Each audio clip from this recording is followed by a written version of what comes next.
Mbote bandeko balandi ya émission na biso Apik Lisolo, émission oyo toloki bilaka bino ba divers sujets oyo touchaka population nyonso tu etalaka classe socialité. Lengo tozali bongo na Esther Kalwila ma concert auto présentaka na émission ya chaque mercredi à qui j'ai dit bonjour Esther. Bonjour Nathalie Kanga. Et lelo tozolobi alikambo etali lolenge ya kozwa bazemi ya mbalakata ona français babengi contraception. Succès biso toza ba expert na matière ya planification familiale te ya contraception pt yango to yambeli bino ba expert na matière ya planification familiale na contraception toza bongo na madame Karine Elima Mimboro à qui je dis bonjour madame. Et Madame Karine P. Aza mon côté, Aza accompagnée na Maman Colette et Ligbo, à qui j'ai dit bonjour Maman Colette. Bonjour Maman. Et sans plus tarder, toko tambala moko na lisolo na biso ya Apik lelo, Apik lisolo lelo tolo bialikambo etali contraception. Nyango tolingi to yeba, Maman Karine, contraception ezanini. Bonjour Maman Nathalie. Oui. Pour la Kobanda, je me dis avant de répondre à la question, oui. Alors, quand même, non? Pas de problème, maman. Surtout ça, maman, tout ça, on a ABF. ABF est l'association pour le bien-être familial naissance désirable. ABF est une vieille association qui est créée en 1973 par ordonnance présidentielle. Donc, des maxolotes sur l'élo, il y a un monde qui m'a sur leur cala. D'ailleurs, bakonzambuka bamonike basi bazokufa amususu parce que bazobota sans calculer grossesse non désirée des présidents akala avec une terme naissance désirable avec créer structure atiango ezaki attaché na présidence et babengango une naissance désirable yango de sika ABF botama contraception ezali ba méthode oyo epesaka mwasi possibilité ya kokumba zemi tango ya sepeli nde babenga na lingala kobota na bwana yango nde balobi contraception na kati ya contraception ezalaka na ba méthode balolenge ya kosalela au mwasi soki aza na posa kokumba zemi akumba zemi na ndenge ya kimia parce que bino boza ba mama boyebi soki mwasi akumbi zemi oyo akanaki te psychologie na ye deja ezaka malamu te même mwana aza na libumu akozala malamu te même atmosphère ya kimia na ndako ekozala malamu te donc yango wana toye na kati ya contraception parce que contraception yango nde ezomema épanouissement ya mama. Merci Maman Karine. Maman Colette, est-ce que vous avez dit contraception?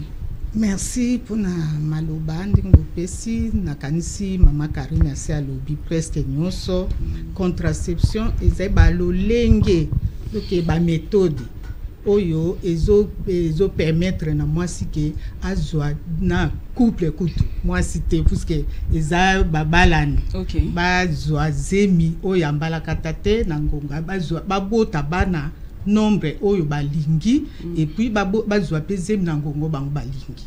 Merci Maman Colette. Et Maman Karine, c'est pour la nini tout ça la contraception. Pourquoi? Bon, tout ça est la contraception. D'abord, l'avantage de la contraception est que pour la maman, ceux qui maman a la contraception à cause de un problème parce que la grossesse trop nombreuse, et ça la grossesse soit une macaliwa na kata bota. Donc on a ramassé que pour bota à confi ou bien à eu la complication parce que ceux qui la grossesse maman boti est belé. Déjà tant aux autres est belé on va le dire sollicitation à matrice est belé et comme ça maman a grossesse à risque. Quand on peut baser landani maman a rozala na santé malamu te. Moi na pe o ba boteli leki o ba préparer te a cause d'un problème. Papa pe o ya zana ndako soki a se préparer économiquement te. Dans o ba yeli bébé sika et cause a toujours problème. Yangwana balobi contraception ou bien planification familiale, ils ont un avantage pour la famille mobile, avantage pour les papas, ça donne l'épanouissement à la maison, avantage pour la maman parce qu'elle va se reposer, elle va reprendre ses activités. Mon bébé sont des tous ans, sur la bébé est-ce que nous avons comme à 6 heures. Parce que donc aux un bébé c'est une chose, mais si on a 3 bébés, mon cousin a 2 ans, mon cousin a 1 année. Compliqué. Est-ce que nous avons Non. La planification familiale donne à la femme l'occasion de prendre soin d'elle-même d'abord, de prendre soin du bébé et de prendre soin de sa famille. Il y a un to beta cassé pour te belé baé bien voté. Te belé ça déjà sur le bicaka ya planification familiale, on a dit non. Mais ça apporte le bonheur dans la famille. Même les papas du Seigneur sont mariés, ma copinage, je suis 4 ans, je suis enceinte. Elle a bien voté. Nous sommes plus loin à qui est un avortement clandestin. Et tout ça, on va belé, parce que tant que qui a zémi à qui se faire bricoler, et puis après, la personne part. Ce qui nous doit prévenir, parce que la contraception, c'est la prévention. Prévention de grossesse non désirée. Ok. Merci maman Karine. Maman Colette, c'est quoi que le banabiso pour naïo contraception? Pourquoi tout ça les Bon, contraception, maman Karine, c'est koloba. Et j'ai un avantage pour la maman, maman c'est expliqué. Pour la moine, maman père lobaki, tout ce qui est moine, ce qui bana balandani. Tout le monde a isopé sa maladie, belé puis pas musubazukufa.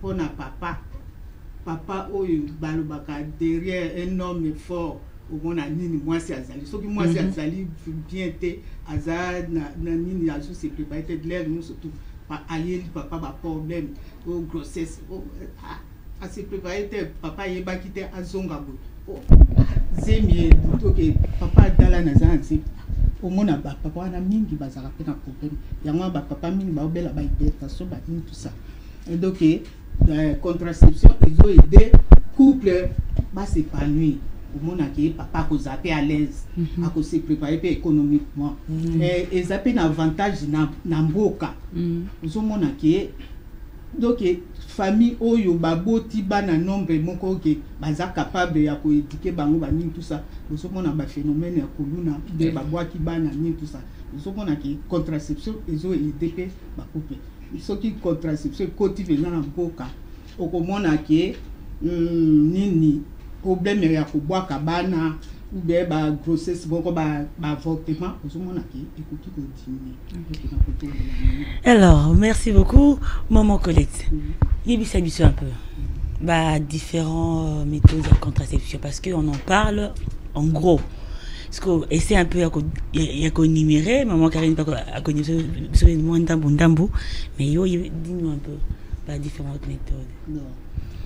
Na contraception, tout ça na ile ko ya kala, exact na ba méthode moko traditionnelle. Pour le battre que bisoka ndo batoto mais il y avait aussi des méthodes. J'allais même poser une question moi donc trop comment la question voilà. Il y avait aussi des méthodes traditionnelles pour ba maman na biso ba koko na biso, bazaka déjà ko utiliser contraception. Bon pour le moment, tozo lo banana kuna ya tradition te, toza siko na méthode moderne. Moderne ngo ezali naturel ezali et puis artificiel aussi ezali. Na artificiel toza na ngoto ke différentes méthodes na kanisi toza na ngo wana na koki kotanga toza na ba mbuma komela ezali soki bakoki kotala wana ba mbuma komela ba pilule na kanisi bato mingi ba yebi yango ba kuna kango ba ebele pe ba mama ba utilisaka toza na ba pilule toza na donc na lo ba hormonal méthode moderne hormonal ou artificielle hormonal yango wana bandi na ba pilule ezali toza na batonga tonga chaque 2 mois batonga eza ba sorte belé oyo chaque 2 mois moko ezali toza na batonga chaque 3 mois eza 2 sortes oyo na oyo tozali na ba nyonso wana nazo compter eza ba contraception ba méthode ba méthode ba méthode contraceptive hormonale mais tozana ba tonga chaque 2 mois tonga chaque 3 mois eza 2 sortes eza dépôt provirana sayana tozali sikoyo pe na ba implant ba singi ba yebi tonga ya 3 ans il y a 5 ans. Il y a 3 ans, tu as une tige moko, tu as 2 socs, et puis il y a 2 tiges. Ok, on a un plan. Il y a 3 ans, dans un plan, il y a 5 ans. Jadel. Oui, oui. Basimi baïbi on a l'indiqué à 50aire. Il y a moins il y a 5 ans. Ok. On a une méthode hormonale. On a coupé balolenge. On a coupé ça. À part on a une méthode sous oyo stérile ou bien méthode de barrière. Ils allient méthode moderne artificielle ou bien stérile. Ils ont méthode de barrière. À part on a fait tous un préservatif. Préservatif, ils ont fait méthode. Ils ont théo, ils ont capon à passer en Dumba ou non. Ils ont une méthode. Puisque y a un ils ont na comment on appelle ça? Ils ont méthode de barrière. Oui, ils ont méthode de barrière. Et puis ils ont un avantage. Ils ont fait qui ça maman choisit. Pour le nabiso, hein? Oui. Oh la qui ça.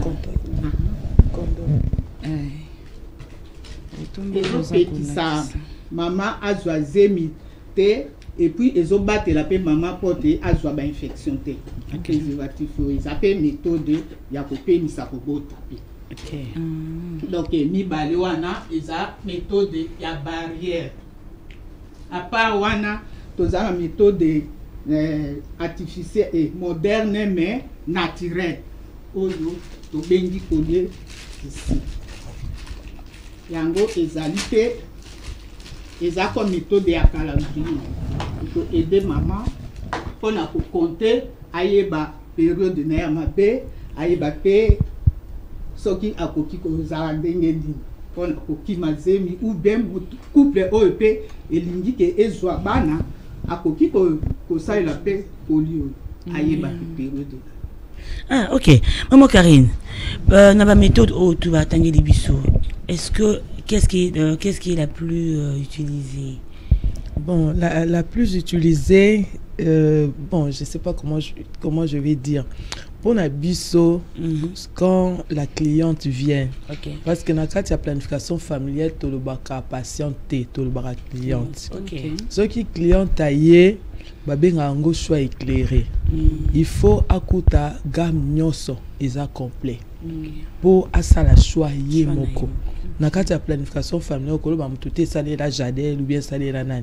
Mais na ba statistique na biso méthode eza utilisée mingeza jadel. C'est quoi? Jadel c'est des implants où il y a 5 ans. OK. Donc ba maman ba si ba lembi. Ba lobi nga penza fona chaka 5 ans. Donc so na 5 ans na PMI. Vraiment. Dans méthode où na ba statistique na biso pas c'est biso tous en ba clinique. Tous en bas clinique, tous en bas distributeur base communautaire, mais Jadel ils ont un plan où ils ont utilisé mingi. Maman, mais la méthode la moins dangereuse, c'est la plus facile à utiliser, parce que je vois que là aussi quand même les alliés faut il y a un hôpital, mais mingi bazo qui m'a pas hôpital. Parce que là, on s'adresse au nom de la population, au fin fond. Experts, mais ils veulent pas venir à l'hôpital. Alors, la plus, donc, la méthode plus facile à utiliser, et la moins dangereuse. Maman Colette à l'hôpital, tout ça, la méthode clinique, où peut ça marquer dans l'hôpital, na ba méthode où peut ça marquer dans la communauté. Dengo lobby, mutu où a besoin de planification familiale, ça non maladie. Donc c'est quelqu'un qui est en bonne santé. Parfois, elle n'a même pas d'information qui pour résoudre le problème. Il faut avoir méthode contraceptive. Donc, elle a besoin d'abord sensibiliser. Il y a un moment où les distributeurs à base communautaire, nous avons une sensibilisation, qu'on quitte la communauté, qu'on peut cette information. Parce qu'autour, il y a des méthodes contraceptives, et il y a ce qu'on appelle beaucoup de rumeurs. Biso toza ba africain. Ba africain toza ba nataliste. Pour na biso moi na za bénédiction. C'est vrai que l'enfant c'est une bénédiction, mais moi na comme la bénédiction quand tango tangisié, tango azu éducation malamu, tango abimi na vie. Alors pour tangisa mwana ba koniso biso toza nango, il faut être capable de kozwa bana oyo za à mesure à comprendre en charge. Yango na moni il faut ba sensibiliser bato. Ba ibisa bango le pourquoi il y a ba méthode contraceptive. Ceux qui basent information wana même dans la communauté au pesa bango préservatif à utiliser pilule au pesa na communauté ils en a ba injectable neti ça na presse et comment on peut ça na communauté. Donc même moi si je suis formé je peux donner mais ça ba méthode clinique oui ça ka ba infirmier na ba médecin les ba capable à couper ça. Alors ba méthode elandaka na organisme mutu na mutu yango na soko ye na hôpital na biso ba ko sala yo check ba benga ngo checklist eza na ba question ba ko poser yo pour batala oza éligible na méthode oyo oponi. Voilà, donc méthode mususu et kozala bien ponanga mais mususu eza bien ponaye. Donc on regarde le profil de la personne ba antécédent na ye ne ko sala ke ba bon ye moko pona ou bien ba aider pour orienter vers une méthode. Maman Karine Mimboro, merci. Oui, tu connais biso likambo ya choix ya méthode. Siko toni to yeba. Lolenge nini mutu ko yikosala choix ya méthode. Voilà, biso to benga rango counseling. Ce qui mutu aye na hôpital, abisi biso en tout cas maman na lembi na ngina pema. Tout ça là counseling. Counseling wana ezani eza kopesa information générale sur toute la gamme des méthodes. Otozanango to bandeli na préservatif to ki na collier du cycle to ki na ba pilule POP COC to ki na ba jadel to ki na ba implant to ki na nyonso les rajo information générale ya ma méthode wana nyonso ya lobi mama na ndengo yebiseli nga na poni na nga jadel ce qu'on a cotisé na counseling spécifique na kepenza na détail jadel ndenge za boy ko sala na 5 ans ba ko chayo awa et ça la raboye et ça la raboye et ça la raboye alors yé moko siko akomona ok c'est bon ou bien soit tel bon na kati ya counseling basaleli ba retourna est-ce que ça na ba antécédent peut-être y attention est-ce que ça nani bon comme ça ba antécédent attention tout monde ti jadel te zoa Dieu parce que Dieu a 10 ans DU il a 10 ans. Donc à cause ba bon na poni nanga yango ou bien na poni nanga ba injectable ou bien na poni nanga yango. Donc counseling ndé yango ba benga choix éclairé. Donc bossi sur ça là et counseling a vu déjà information sur ba méthode nyonso ndé yemoko a poni méthode moko. Tango a pona méthode moko de beaucoup en profondeur. Merci maman Karine. Maman Colette. Yebisa biso na hôpital na bino place pour salara to na ONG na bino. Est-ce que batu bazalara d'accord ya kosalela ba méthode nyon surtout au boyesi biso ya contraception? Merci pour na loba. Donc maman Karine ngeka lobi na counseling. Counseling wana il faut vraiment osala. En tout cas presque batu bayaka ebele. Ta maman bazo ebele, pe bazo sepela. Ce qui a une méthode naïe, en tout cas, à solo les bien, en tout cas, bateau belé, bateau sur méthode. Et pelé, penza bakom pour c'est là vraiment. Et zala ba intellectuel, zala pe bao, bazali moins éduqué, mais so bakom na centre en tout cas. Motunyo surtout azo bima pa mbate azo sur méthode, mo ko o ya CPI na. Maman Karine, likambo ya méthode. Batu bazala d'accord na nyo surtout est-ce que maman Colette a lobby yo ya ko baki sezali sur choix ya méthode et puis les gens sont d'accord ya ko utiliser ba méthode contraceptive. Bon déjà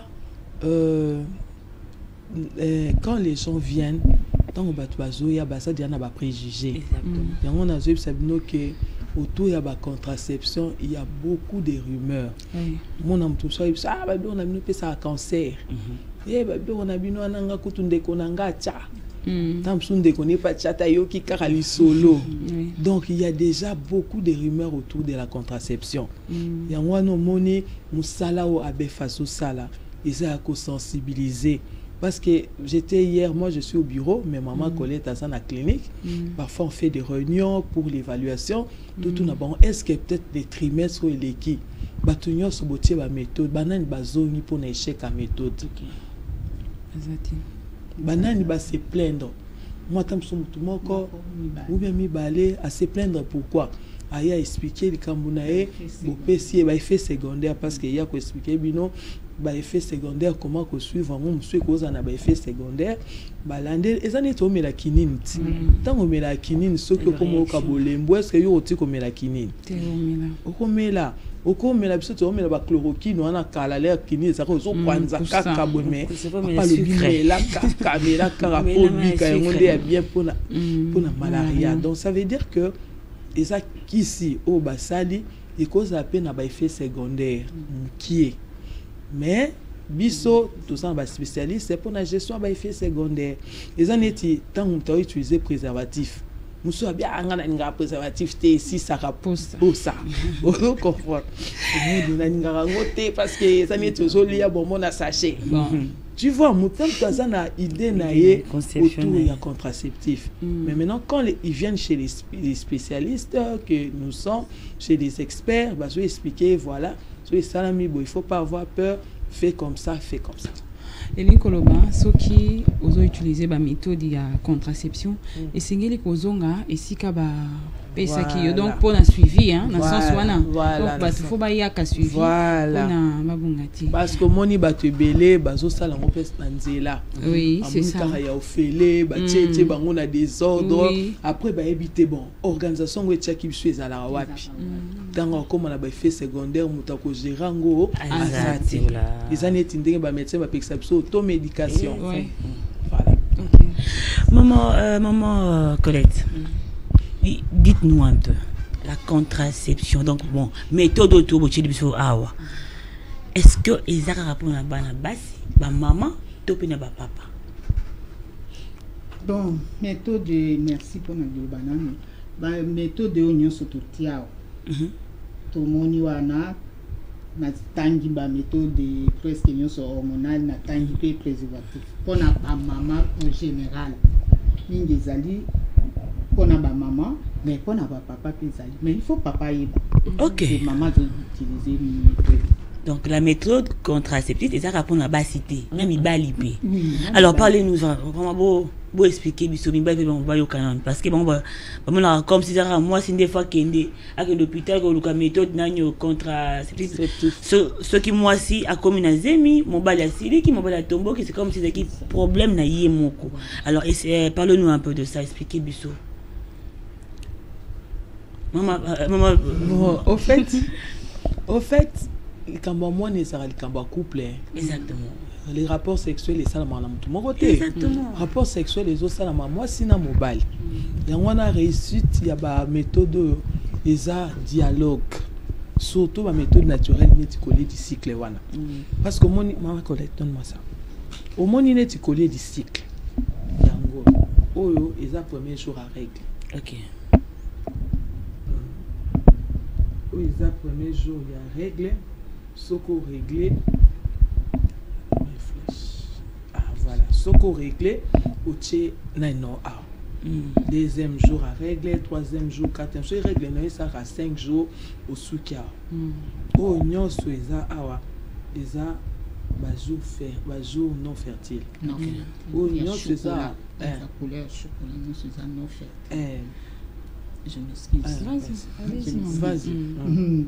Donc net collier bon tolobi eza affaire ya couple pour la contraception il faut mobali pe ayeba et moi si nanga zo utiliser mine puisque leur maman zoara zemi so ka yebisi mobali ba musu so ka se préparer te et comme nous na famille comme moi na yo papa ayeba ke moi si nanga peut-être il faut azwa méthode bo poto pe mato se préparer na nous to zela ce qui anemi na ko moi na mususu aya bon oyo eza méthode moko to bengi yango moderne mais naturel puisque maman akozwa ekoli yango ezate ke mayaka maman lata na kingo bien ezo aider maman eza comme calendrier maman il faut amiyeba cycle na ye et puis na couple pe il faut normalement papa ayeba pe cycle ya yeba c'est ça le problème.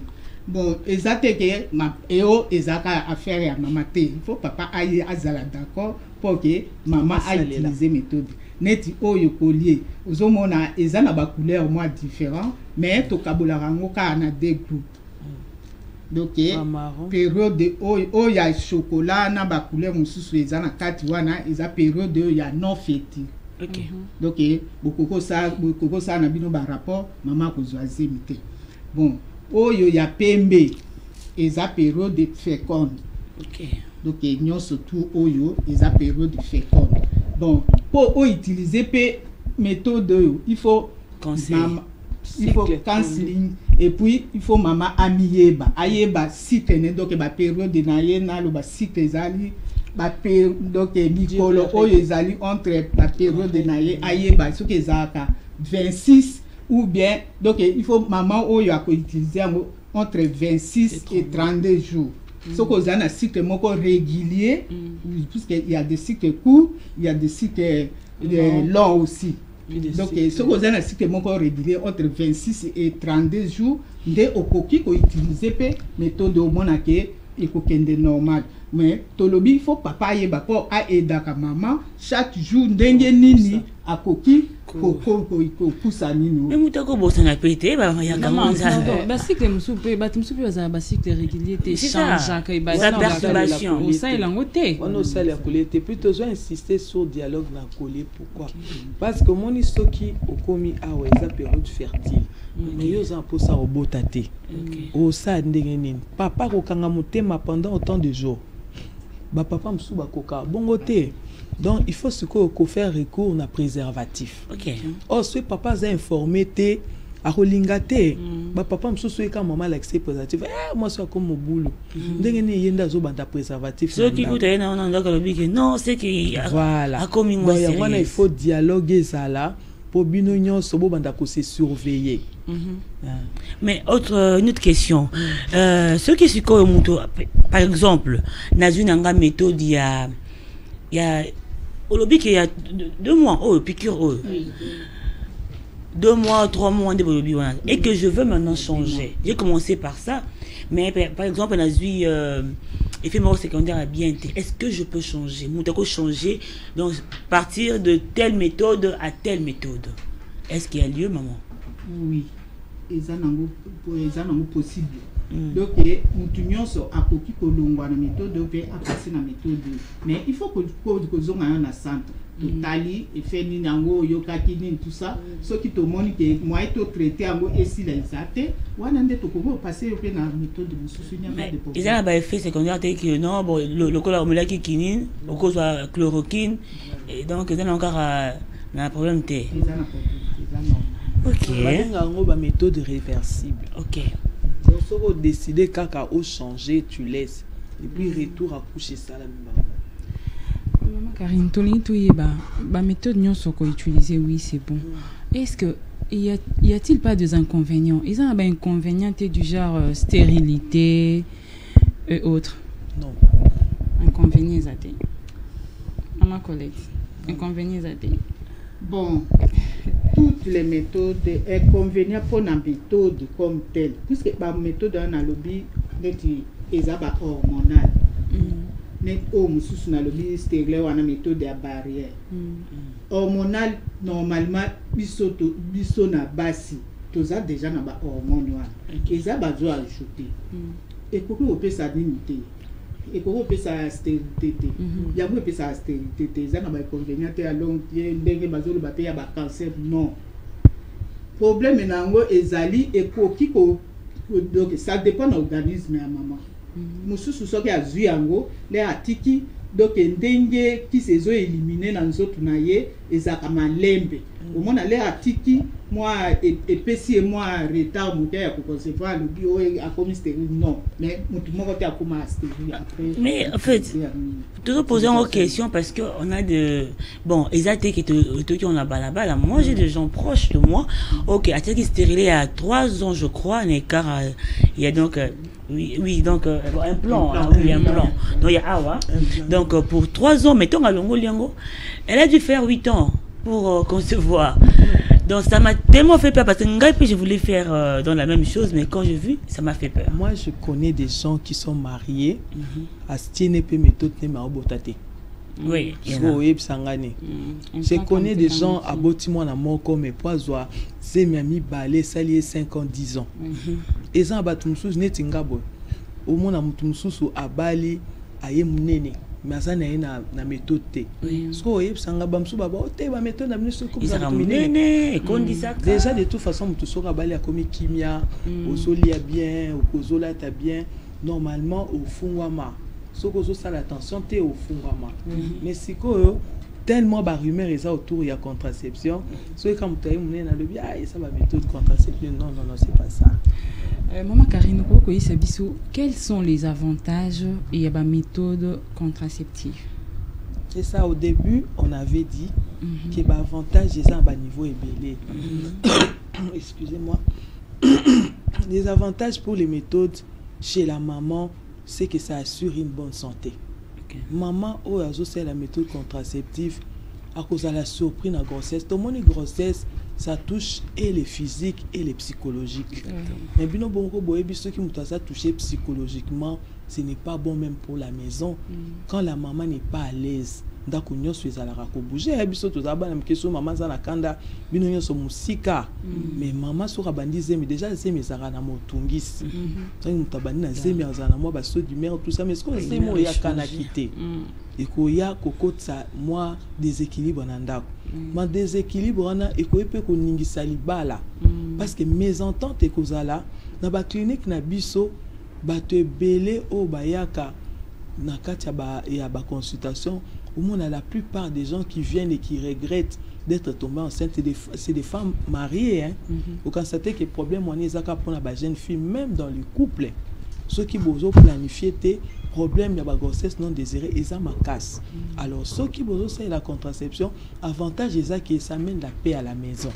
Pour la maman, ils ont fait ça et qu'au paiement.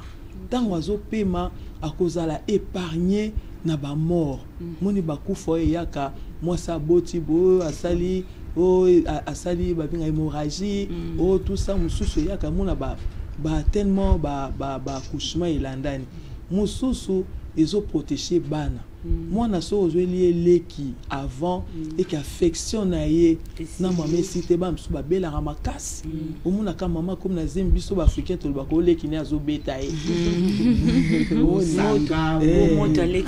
moto aleki te les ans de mois à se préparer parce que l'enfant doit être sévré. Même dans la Bible on dit non, il faut sévrer l'enfant. Il faut un temps pour sévrer l'enfant. Sévrer là, c'est quand tu es libéré là pour abattre.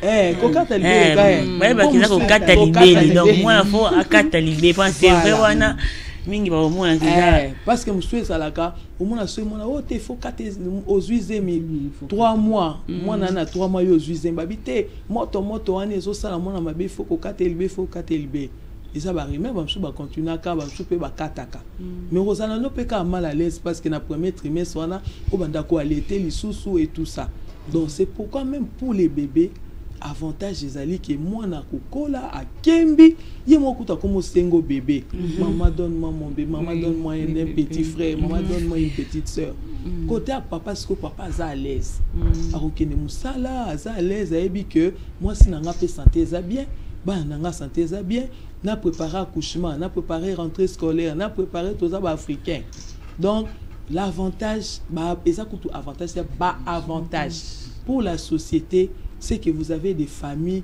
qui ont des enfants de qualité. Parce que quand vous avez une population constituée de jeunes, d'une jeunesse de qualité, en fait, c'est un pays qui va aller de l'avant. Parce que chaque parent a coupé sa moindre éducation et instruction. Et ben autant on va contribuer pour la société qui est de l'Iboso. Donc pour la société, à cause de la population à qualité, au moutounion sort à ça qui désirait. Voilà. Maman Colette, quelles sont les meilleures méthodes? La meilleure méthode, Ezanini. Il y a de meilleurs au salé la mingi, au salé la thé. Bon, c'est qui est vrai que Babaran vous a bien, mais vraiment, dites-nous, hein, parce que la population, ça vraiment la pose ça. Bon, na koki kolobate toutes les méthodes sont bonnes. Bon. Problème est ali oye ba place ni okende ozwa information ya si. Et puis toutes les méthodes ça ndenge maman Karine alobaki mususu amelaka kinini mususu mutu mususu amelaka kinini. Donc c'est ça le problème. Il faut que comme na centre na esika au bazo pe ça peut information ya si de okoyeba eloko nini na koki utiliser. Toutes les méthodes sont bonnes. Mais ça dépend d'un nini organisme na esika ba PC. Alors esika oyo ozeli méthode wana. Une autre question. Qui est censé utiliser ma méthode? Kaka ba couple. Parce que, bon, on doit quand même dire, hein, bah, j'ai une fille on ne doit pas se cacher. Ils ont de petits copains, ils ont de ceci, donc pour dire qu'ils pratiquent quand même donc, la sexualité, on doit se le dire. Est-ce qu'ils ont rapport à ma mariée? Non. Pour la famille. Ils ont un niveau nyonso, ba jeune, bazali, couple, ba non marié, ba célibataire, motonyon surtout. À côté utiliser méthode. Bon. Na ebité sur maman Karine à côté ko pour na ba jeune normalement toute jeune oyaza sexuellement active. Il faut utiliser méthode pour ba ils ont aidé la jeune mingi pour assis sa bêtise ba nini donc les tolobaki que contraception ils ont ça mutu azwa bon jeune fille ou bien couple ou bien tout ça azwa zemi moko ya mbala kata zemi ya kanakite au moins n'a pas jeune fille so qui a na classe et qui a zemi donc qui a qui célibataire a zemi au moins na mingi bazo kende côté avortement alors que contraception ils ont aidé au sala ba avortement wana te aux aider au continuer ba ti dino zo zemi mbala kata. Comment qu'un exception moi par rapport à ça? Donc mutako sala la contraception eza mutunyo so o eza en âge de procréer. Ou hasard activement sexuel. Donc l'idéal c'est que ba jeune na biso ba bombama kino suka baroko ma prêt pour bakota institution o esengeli le mariage. Mais ceux qui bo sensibiliser bango biso tout oyebi le bien se voile pas la face non. Nos jeunes sont déjà actifs. Alors pour les protéger, ils doivent utiliser les méthodes contraceptives. Maman Karine, est-ce que tout le monde a l'accès facile à la méthode?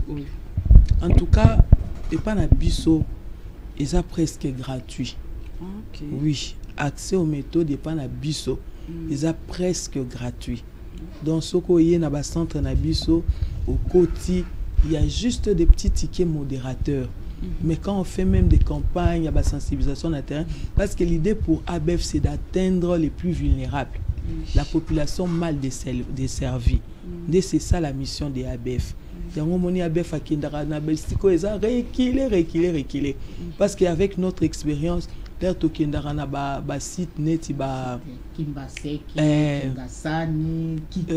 Kikimi. Tu peux imaginer une fille de 18 ans qui a 3 enfants. 14 ans, elle a 2 enfants. Ce qu'on explique en ondéni. Donc, babisika na so komi osenga ba ona ondéni. Tango salisi bango kutu mambo ngalipa il faut payer ça. Parce que quand tu regardes bana balandani oyo kamawa. Donc c'est ça la mission des ABF. Nous allons vraiment na périphérique. Tous en la clinique na biso na Masina, tous en la clinique na biso na Kasavubu et puis tu travailles kana ba clinique partenaire. Ba clinique partenaire to pe ça bon ba produit bango bazo servir population. Donc c'est ça votre donc c'est comme ça que vous organisez vos services. Oui. Donc vous quittez en fait des cas par mois par c'est chaque jour en fait. OK. On a des campagnes, on a des journées portes ouvertes dans la communauté déjà on a des gens qu'on appelle des distributeurs à base communautaire. Nous les formons, c'est des gens qui n'ont pas forcément les profils médicaux. Les années kangana yo nit ba ma collecter batangi sibiso tout ça tokomo kita na quartier tous ces informations avec nos méthodes dans les sacs nous andimi to PC. Après nous faisons des équipes mobiles to tiemu to cannabiso to tse ba infirmière na kati to kemu sika to sensibiliser basi bazoya to pesa ba méthode. Mais vous avez dit un truc là que il faut suivre ça là. Mais toi vous dit équipe mobile oui. Au bâti une histoire locale donc non il faut utiliser un plan bon il y a 10 ans 5 ans tout ça andimi botier yango c'est qui vous enregistrer donc beaucoup suivre. Ils sont enregistrés dans les Netibiso, tous en a 20 zones de santé ici à Kinshasa. Ok. Dans chaque zone de santé, tous en a au moins 4 cliniques partenaires. Quand nous allons dans 4 zones de santé, on ne travaille pas en l'air. On travaille avec nos cliniques partenaires. Et puis dans la communauté, on a les distributeurs à base communautaire. C'est eux qui sont formés pour faire les suivis. Oh, d'accord. Voilà. Et puis, topé ça, on va carte à rendez-vous. Nous sommes tous en un problème. Donc c'est vraiment très bien organisé, très bien organisé. Donc il faut donc être confiante avec ça. Maman Karine, tu moi conseil conseil nini vous allez copier ça la population sur contraception bazolanda bino na minutes oyo conseil bango basale la conception et puis basale la ndenge nini conseil topé ça bango balanda ba rumeur té parce que communauté na biso elobara toujours baya na ba structure spécialisée nde ba kozo information à malamu méthode contraceptive faisant malamu pour na biso et au permettre biso to fonder ba foyer eza solide et puis eza ya qualité. Donc c'est ça les conseils baya ba basa na problème na bandako nayebi ke contraception eza pour na bateau baza maladie eza pour na bateau baza en bonne santé mais baza na posa ka ba espacer ba naissance. Donc baya biso toza na ABEF toza na centre partenaire na ba centre na biso to tika peut-être ba référence voilà comme ça ceux qui baye ba aux informations malonga nazo ko rassurer bango que ba méthode contraceptive et puis ça a cancer T et puis ça a stérilité T et ça ba méthode où ils ont sunga biso pour biso basi tout élément tout pe ça où ils a meilleur où ya biso pour la société qui est bosso. Maman Colette, bon naibike musala tout ezala kana ba difficulté nango. Parle-nous un peu difficulté na bino na ba centre sur le terrain, ça peut être lié à quoi?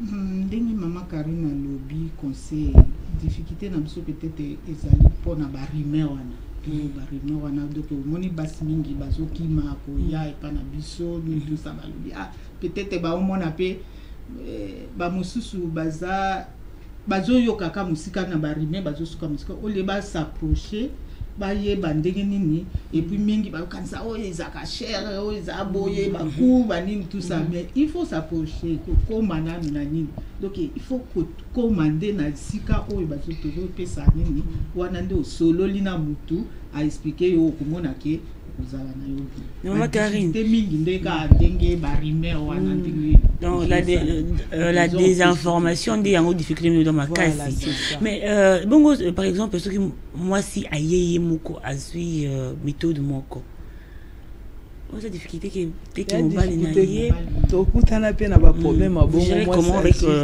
l'homme mobile yé alingita msuswa sala désordre dans le centre voilà méthode zoyer to pesier conseil to expliquer amsusu omona kiti mutema bien il fallait expliquer nga boy il expliquer nga tenga na comprendre ndenge mais il y a d'autres hommes qui disent que surtout pour les jeunes couples c'est que moi si on a comme infidèle alinga comme libre sexuellement yango atiango moi je suis donc bonoki eloko mo ya bongo mutu ayebi singango que mobali na yate attaquer de moins sérieuse parce que d'abord il y a kendaki nango parce que azaki d'abord jeune azotanga mobile na yabi qui est moins sérieuse parce que akenaki ko tiango sans avinaï parce qu'il y a banoko lingate moi si au fini ça dit non moi je dois finir faut quand même na tiango pour l'intérêt na nga ya lobby mais ça crée des problèmes. Comment vous gérez ça maintenant? C'est ça, donc il faut les dialogues. Il faut ba couple ba solo là parce que monde ba msu ba salara za mal intentionné ni tinga boyna na boti 2 fois na césarienne. OK. Moi ça boti 2 fois na césarienne mobile azolinga kara continuer ko bota. On est en souka pour moi 4 fois. Ba 4 ça dépend. Ça dépend organisme. Bamsusu parce que après césarienne il faut payer au moins 2 ans. OK. Donc aux oiseaux mikaka après 2 ans ou bien 3 ans. Tout ça comme des gens à potami balé, faut toujours faire attention. bamsou c'est simba après 2 ans, 2 enfants, bamsou peut simba après 3 enfants. Ce n'est pas exact comme une science exacte. Ça répond par rapport à l'organisme, mais il faut toujours prévenir. Donc c'est ça. Donc les dialogues, pour que solo là. Mais c'est la femme qui est au centre de tout. Ceux qui ont comprendre que moi mauvaise pour écouter. Parce que c'est prendre en charge. Exactement. Merci maman Karine. Tokomi ko kenena suka yango to lingi to tuna bino boye. Bo betela biso, parlez-nous un peu de ONG Nabino. On sala nini. En tout cas, beaucoup de sabiso vraiment na mozindo akoye ba musala Nabino et puis ceux qui mamlonde olobika ils a refélé ba numéro de téléphone pour ba jeune fille to ba marié ou ba na besoin ko utiliser ba méthode contraceptif oyo ba e ba na koya pona ko espacer ba mabota. ONG Nabiso comme on a ABF na ba ine bandeli. Musala Nabiso tout ça là pour accompagner ma famille, bien-être familial. Toujours travailler pour que la famille puisse être épanouie. On dit Musala Nabiso na kati ya ABF tous na comment dit tous na des structures. Les structures à volontaire na ba staff. Ba volontaire ils ont été bino bosa boé. So bosa na besoin vraiment neti bozo porter cause. La santé de la femme. Vous pouvez venir à ABF Bobito comme volontaire. Pour remplir pour remplir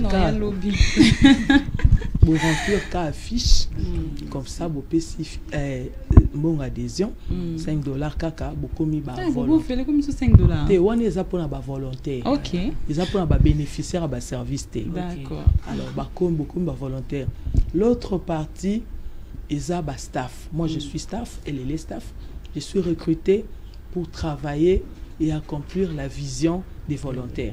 Nous, on dit toujours les volontaires, ça va co-organisation.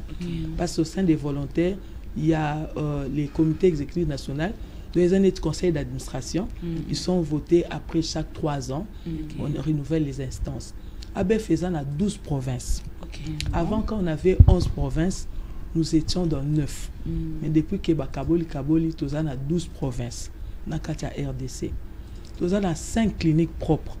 Clinique Mibale na Kinshasa, moko na Lubumbashi, moko na Mbandaka, moko na Matadi, musu ezo fungama na Bukavu. ABF, nous avons un siège na biso na PNMLS. Nous sommes dans les bâtiments du PNMLS, croisement des avenues du 24 novembre et du boulevard Triomphal, derrière Cinquantenaire. Nos cliniques, Maman Colette a opé sa adresse à clinique. Donc voilà, en gros, nous avons plus de 1500 distributeurs à base communautaire au Baza à travers la République. Bangonde, Baza, vraiment, la cheville ouvrière et à ABF. C'est eux qui font le travail. Dès que tu as l'hôpital, tu pas une maladie. Il faut un dispositif où il faut lander la bango na kati ya communauté. Attends na bouton ebiki na obeta porte pas maman tel pour na zo condom. Na obeta porte tel pour na zo pili na ngesilaki. Donc c'est des gens qui vivent dans la communauté. Et les gens que nous formons la plupart c'est des leaders communautaires, des gens qui sont écoutés par leur communauté et qui peuvent amener une information et qu'on changer communauté sikaya fandi. Des bateaux na biso to formaka, so to former, to équiper, to tirer la communauté pour asa musala. Merci maman Karine. Maman Colette, c'est biso un peu détail. Ba clinique na biso ndenge maman lobi, awa na Kinshasa, clinique tozana clinique bongisa libota 1 ezali na Kasavubu si avenue Sandoa numéro 56, croisement Gambela Kasavubu. Station Gambela, ce qui nous taille, station Gambela, nous avons station Sandoa, tout juste na derrière nous, on a une clinique qui bon salibota ABF, wana clinique moko, oya Mibale ezana masina quartier 3, avenue Table Ronde numéro 38. Table ronde des alliés ok soki au commune Pascal au l'équipe avant comme au kota nini Kingasani avant kota Kingasani pour moko zawana donc avenue au wana ezaka na nini avant que kota nini Kingasani eza table ronde donc na côté gauche wana soko koti wana omona pi pancarte na biso clinique bongisa libota 2 eza wana na si. OK. Donc besoin na clinique mibali. Maman Karine, numéro de téléphone pour na bato oyo baza na posa ya ko atteindre bino ba ko bunga na nzela ba benga bino na numéro nini? Bon, oyanga Maman Colette nazana Vodacom 082 290 78 77. OK. 082 290 78 77. Merci Maman Colette. Maman Karine Lilobaya Souka pour la émission de Biso Tobelelo sur la contraception. Votre mot de la fin. En tout cas, Liloba Souka ça va remerciement. Tu remercier Bino Makasi parce que la population a besoin de bonne information. En tout cas, merci pour la chaîne Nabino. Merci Maman Esther. Merci Maman Nathalie. Tu sais une équipe Mobimba ya Apik. Tu peux Bino ba merci belé à la émission Liboso. Mais à la soukate parce que la population a pour ça yeba. Soukaye binda ko changer comportement. Exactement. Communication pour les changements des comportements. Exactement. Tu peux Bino merci beaucoup. Merci maman. Et on est là vraiment pour la communication, rassurez-vous. Merci Bandeko Balandi Apik Lisolo Tokomi Bongo Nasuka. Merci Nandeng Bozala qui ebele bo pesa ki biso attention na bino po bolanda oyo etali contraception nada sur bozui ba part et puis ceux qui boit na complication bo bengi na numéro oyo ba maman ba pesi en tout cas bokozala vraiment des cités. Merci na Bandeko oyo bazala ki derrière caméra pour na kosunga émission ya Apik Lisolo lelo elle ka kitoko makasi to remercier Bongo Baka ba il rêve LG Ngoma Glody Maemba et puis notre réalisateur depuis Kabasele oyo asungi biso vraiment Apik Lisolo ya lelo Eleka vraiment kitoko. Et puis n'a profité n'a souhaité Clara Lubamba joyeux anniversaire madame Ndongo Nzamba Pambola wa bénédiction et belé et tous nos téléspectateurs et tous nos téléspectateurs. Bino rendez-vous à mercredi prochain à 7h30 comme d'habitude avec ma consoeur Esther Kalula. Restez branchés sur Apik Télévision, l'image insoupçonnée de la RDC. Au revoir. Au revoir.